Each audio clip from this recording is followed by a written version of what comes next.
So here's our problem. We have, for the last 100 years, 200 years in education, we have collected some data.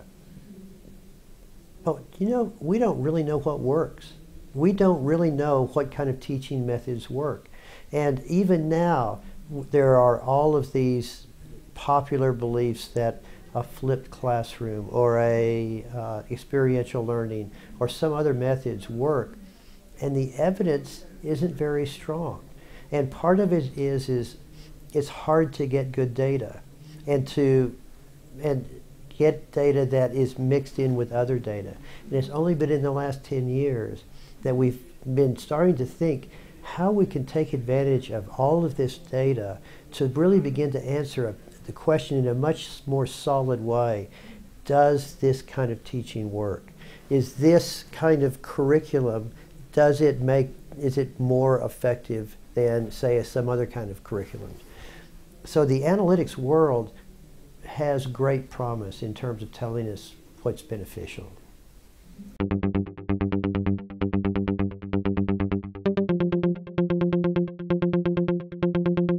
So let's start off with just, does this class work? So for example, one question is, does repeated testing work? So there's been discussion of, if you have a test in every class, do students learn more? Well, what we can do now is go and, if you take this class, how do these students now do in the next set of classes they take? Because if this class has trained them to think differently, they should be able to think better in their next set of classes.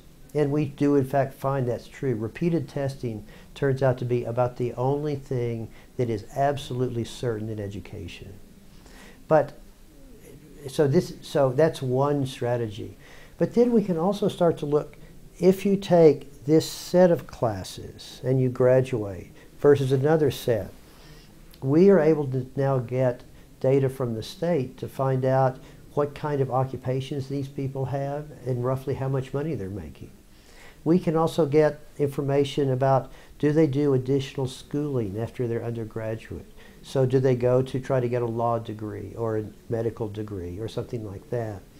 So we can start to get these additional data points to tell us, does this set of classes lead in better salaries than this? Now, I'm not saying that better salaries are the perfect measure of anything, but for some professions that might be an important metric.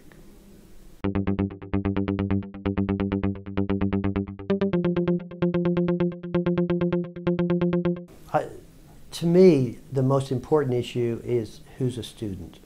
And that's not that hard to attack. Now, here's our question.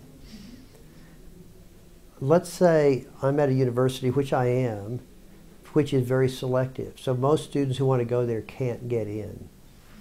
But if I can now start broadcasting my classes out to students out there in the world, and students out there in the world do really well in it, and maybe there's some other classes that are being taught, and there are also hard classes, and this student does very well in it, that student should be at the University of Texas. I don't care what their board scores were. I don't care how they did in high school. They can do the job, and if they are really good, we'd be crazy not to take them.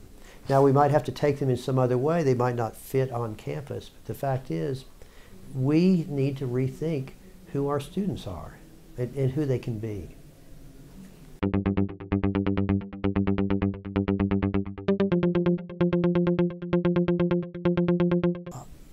It's been a real honor to speak at Monterey Tech and at this conference. It's been particularly exciting for me because I've had a chance to meet with the rector and all of these people in the various parts of the university and see what Monterey Tech is doing. It is a cutting-edge campus in terms of trying out new methods.